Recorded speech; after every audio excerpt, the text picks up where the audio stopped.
Baiklah, Assalamualaikum warahmatullahi wabarakatuh. Perkenalkan, nama saya Sucia Vidya Kirana, nomor WP 20101152610437.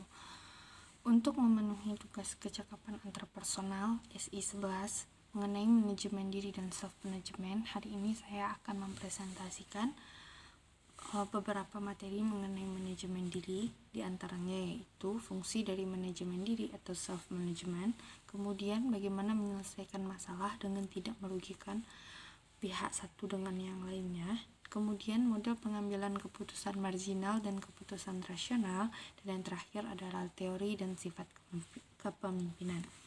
Baiklah, yang pertama langsung saja, yaitu fungsi manajemen diri atau self-management, di mana itu merupakan kemampuan diri untuk mengelola dan mengatur segala aspek dalam diri, baik perilaku, pikiran, dan emosi, dan menghilangkan segala hal yang kurang baik dan mengembangkan ke arah yang lebih baik untuk mencapai tujuan yang diinginkan. Adapun fungsi yang didapat dari manajemen diri kita adalah bisa memanfaatkan waktu kita dengan baik, beraktivitas jadi lebih santai, mempermudah mencapai suatu tujuan, kemudian menambah kepercayaan diri dan membuat mental kita lebih kuat dan mengambil keputusan yang tepat.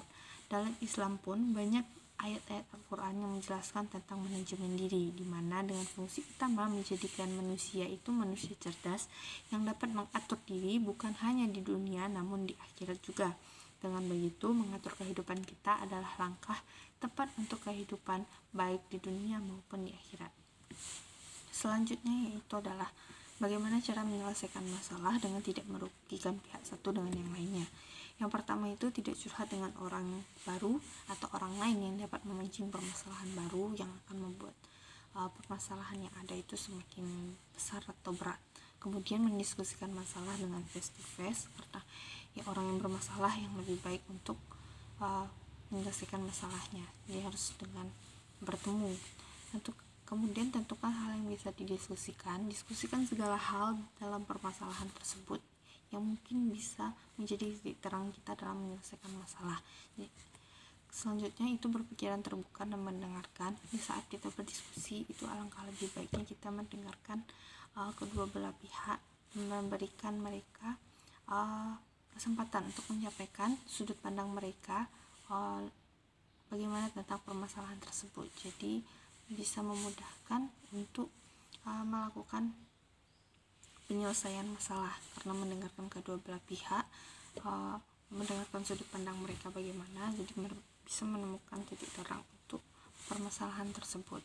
Dan yang terakhir itu adalah melibatkan mediator yang adil, tidak membelah sebelah pihak, dan itu akan membuat orang yang kita tengahi itu tidak merasa mereka tersudutkan. Baiklah, selanjutnya yaitu model pengambilan keputusan marginal dan keputusan rasional, di mana keputusan rasional itu merupakan model pengambilan keputusan ketika kita memiliki pilihan yang rumit dan berisiko atau saat membuat keputusan bersama orang lain. Jadi kita harus berpikir secara rasional,